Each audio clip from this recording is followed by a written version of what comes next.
Olá, pessoal. Meu nome é Elizabeth. Eu sou professora da área de linguagens, que é a área da minha graduação em letras na UESC, letras licenciatura em português e inglês. E atuo como professora, monitora no curso preparatório para Enem e vestibulares, o Universidade para Todos, o PT-UESC. E nesse ano de 2021, nós estamos com essa proposta de trazer aulas para vocês com vários temas, né? O tema de hoje da minha área é um tema que a gente pode refletir tanto para a área de língua portuguesa quanto de redação. E o tema é variações linguísticas. Eu acho que vocês já ouviram falar desse tema. Para pensar em variações linguísticas, primeiro a gente reflete um pouquinho, gente, né? Por que estudar esse tema? Né? Por que o Enem cobra tanto esse tema? Por que os vestibulares trazem essa temática? Porque a língua, né? Nós refletimos, pensamos sobre a língua em uso, né? Não como algo estanque, acabado. E esses usos da língua fazem com que a língua esteja em constante modificação, adequação. Então, os usuários, né, são os donos da língua, né? Nós, usuários da língua. E aí, pensando especificamente nas variações linguísticas, eu trouxe primeiramente para a gente ver hoje a variação linguística diacrônica, que é também chamada de variação linguística histórica ou temporal. A variação linguística histórica, diacrônica, ela tem a ver com a relação de tempo, certo? Então, vamos pensar como que se dá isso. Imaginem a gente conversando com uma pessoa um pouco mais idosa, que viveu em um outro período histórico, né?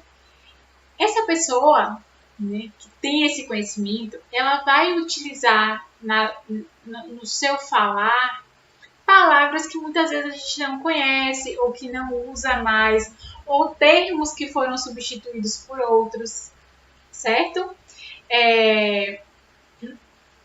Por exemplo, na escrita das palavras, né? Como que mudou ao longo dos anos, ao longo do tempo.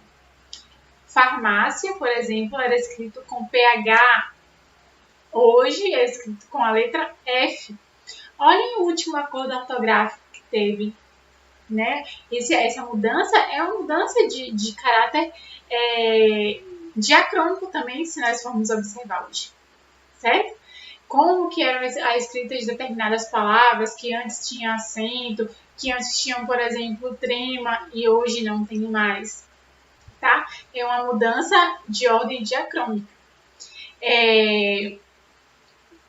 Vós me sei, vossa mercê. Olha como que se falava, né? Hoje é o você, ser. Até dificilmente a gente usa o você, viu?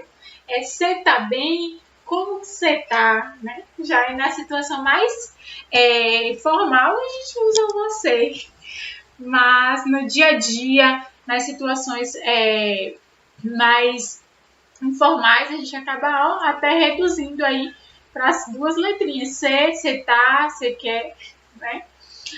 Certo? Então, a variação de ordem diacrônica é essa de ordem temporal, que tem a ver com o tempo, né? Com essas mudanças que acontecem na língua ao longo do tempo.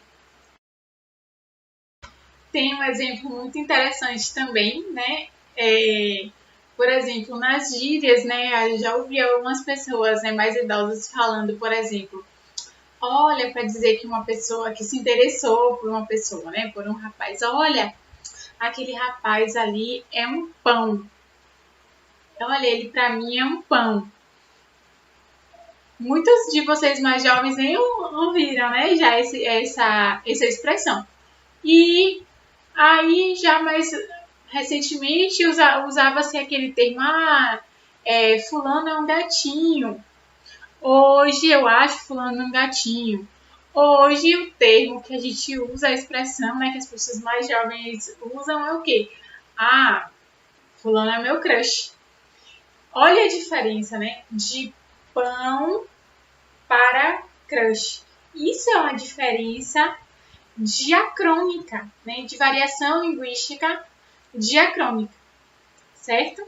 Então, aí eu acho que por esse exemplo também vocês conseguem pensar. Depois reflitam mais um pouquinho, se vocês conhecem, conversem com uma pessoa mais velha, né? Olha, hoje a gente fala assim, e naquela época, quando a senhora era adolescente, como se falava tal expressão, tal termo, as gírias que nós temos hoje, né? Outra variação que nós destacamos é a variação regional, certo? Que também pode ser chamada de diatópica.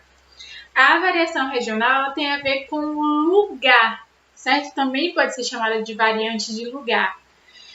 Porque tem a ver com os lugares, as regiões em que os falantes estão situados. Pensando, gente, que o Brasil é um país enorme em extensão, né? Tem muitos estados. Cada região do país tem uma característica. Os falantes das regiões falam com características diferentes. O nordestino fala diferente do sulista, né? Fala diferente da pessoa que está lá no norte do país, né? Então, assim, observem que a gente vai observar essas variantes no Brasil de uma forma muito latente, tá bom? Outra coisa, não é só de região para região. Dentro de uma mesma... o nordestino, todos os nordestinos falam de maneira igual, todo sulista fala de maneira igual. Não, né? Dentro de uma dessas regiões, as pessoas vamos ter variações de estado para estado também, né? Dentro de cada estado há variações também de regionais, certo? Então, aqui na Bahia, a pessoa que fala que mora no sul da Bahia já fala diferente da pessoa que mora lá na região metropolitana de Salvador, vai ter algumas características, né, da fala diferentes, né? Então, cada grupo, e aí a gente vai observar também isso já na variação social, que os grupos também se formam a partir dessas questões linguísticas, né? Eles apresentam essas questões linguísticas. Então, na variação regional, nós vamos ter as características de determinadas regiões, tá bom? O que vai estar em foco é isso. Pense, então, vamos pensar num exemplo. O pão, né? O pãozinho que a gente compra na padaria. Nós vamos à padaria comprar o pão. Cada região do país, as pessoas vão estar acostumadas, por exemplo, a chamar de um nome diferente aquele pão, que muitos conhecem como pão francês, por exemplo. Né? Algumas pessoas chamam de pão francês em um determinado local, outros já chamam de pão comum, pão de sal. Já tem outros lugares que o termo mais usado aí é cacetinho. Cada lugar as pessoas vão, né, ter uma nomenclatura, né, para um determinado objeto ou para um determinado alimento, né? O aipim, macaxeira. Outro exemplo, que é a treta número 1, né, do Brasil, que divide realmente o Brasil, é biscoito ou é bolacha, né? Que é para uma mesa, alguns chamam de biscoito, outros de bolacha. Alguns dizem que um determinado biscoito assim é alimento que tem essas características é biscoito, outros que não tem recheio, que tem recheio já é bolacha. Então, essas variantes, né? Essas variações, elas fazem a variação, a variante regional ou diatópica. Então, a variação... Agora vamos ver a variação diafásica. A diafásica é chamada comumente de variação situacional, de situação. Aqui vale um destaque também para a gente falar um pouquinho de níveis de linguagem, tá? Então, o que é a variação diafásica ou situacional? Já está dizendo aí na nomenclatura, né? De situação. A depender da situação comunicativa, a gente vai utilizar uma maneira de falar e de se portar diferente, certo? Então, imaginem que vocês vão se dirigir ao diretor, a diretora da escola de vocês para fazer um determinado pedido, ter uma conversa com aquela diretora, com aquele diretor. A forma com que vocês vão falar, vocês vão utilizar uma maneira mais formal, um nível mais formal de comunicação, certo? Agora imaginem que você é a mesma pessoa, o mesmo falante, mas em uma outra situação, por exemplo, de encontrar um amigo, um colega na praia, né? Vocês foram à praia e se encontraram. Naquela situação, a maneira com que você vai falar com aquela pessoa, a interação comunicativa vai se dar de uma maneira informal, certo? Porque a situação é informal.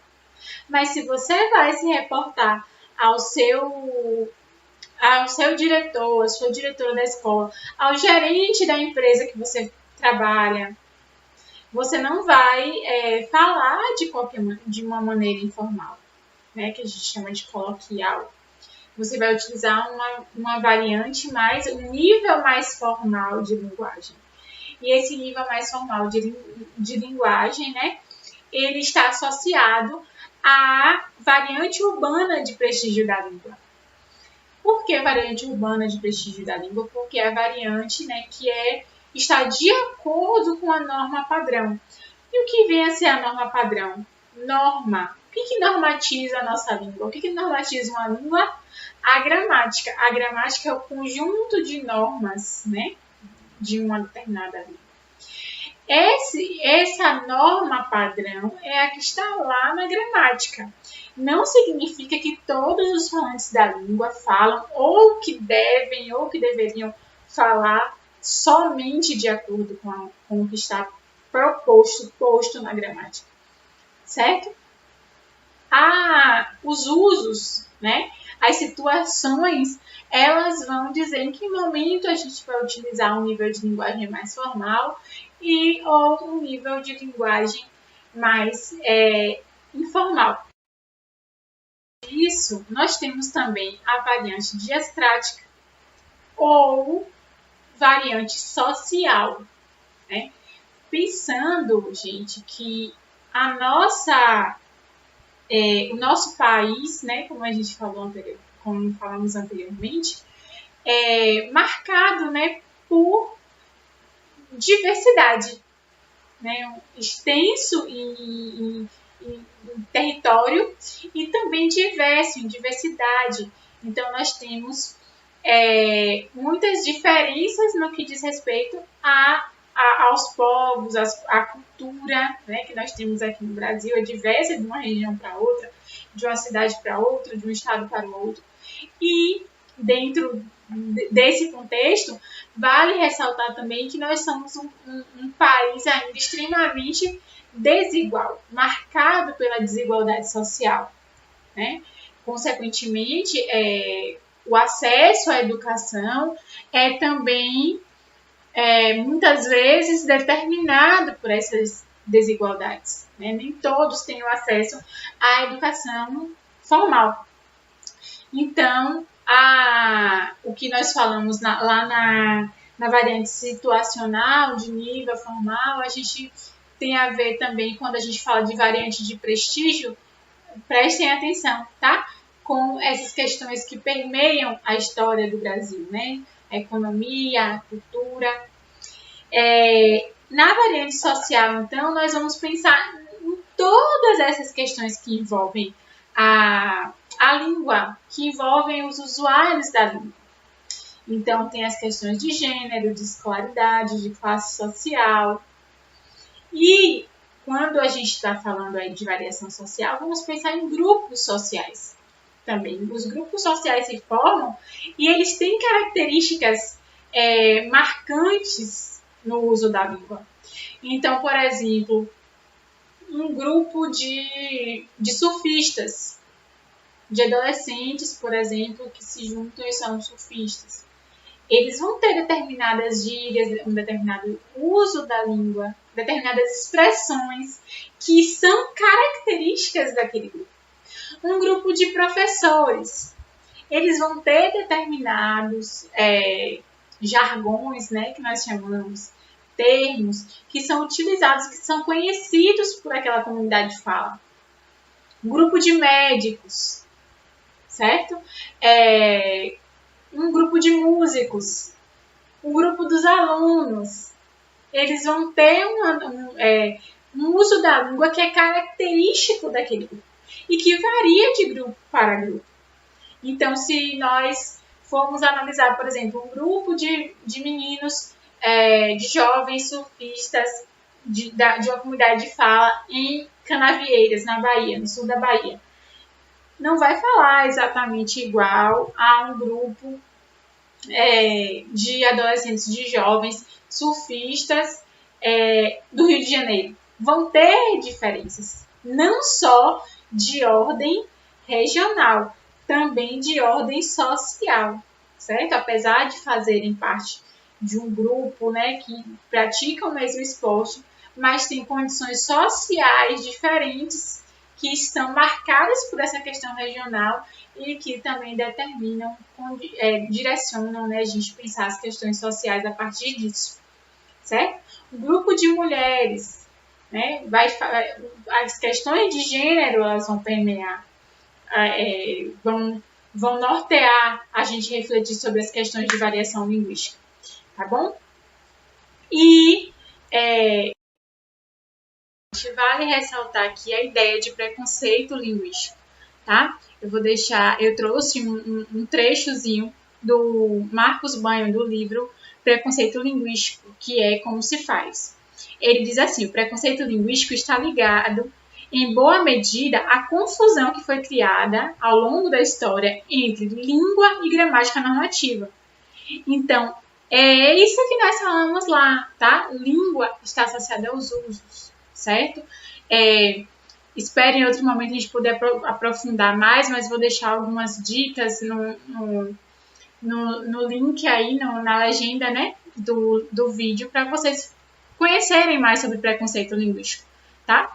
E como o Enem vai cobrar isso, gente, textos que vão apresentar situações diferentes de comunicação, e é o nosso momento de a gente ler um texto e já ter o olhar de identificar quais as variantes linguísticas que permeiam esse texto, tá? Muitas vezes no enunciado já traz alguma coisinha indicando. Tem um ano, se eu não me engano, em 2017, teve um texto chamado Patativa da Saré, e falava sobre essa variação linguística regional, sobre o regionalismo, né?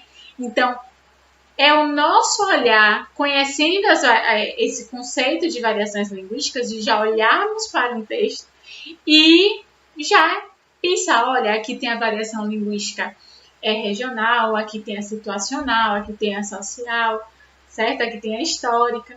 Então, é esse olhar que nós temos que ter sobre os níveis de linguagem também. Olha, aqui eu estou numa situação formal de comunicação, estou na entrevista de emprego, é uma situação formal de comunicação. Um bate-papo com o meu amigo da escola já é uma situação informal de comunicação, é um nível de linguagem diferente. Mas não existe certo ou errado, certo? A gente vai para a ideia de adequação, né? Como que a gente vai utilizar a fala nas diferentes situações, certo? Agradeço pela oportunidade de estar aqui com vocês e até a próxima aula, né? Espero que tenha contribuído um pouquinho com essa temática, tá bom? Obrigada, pessoal!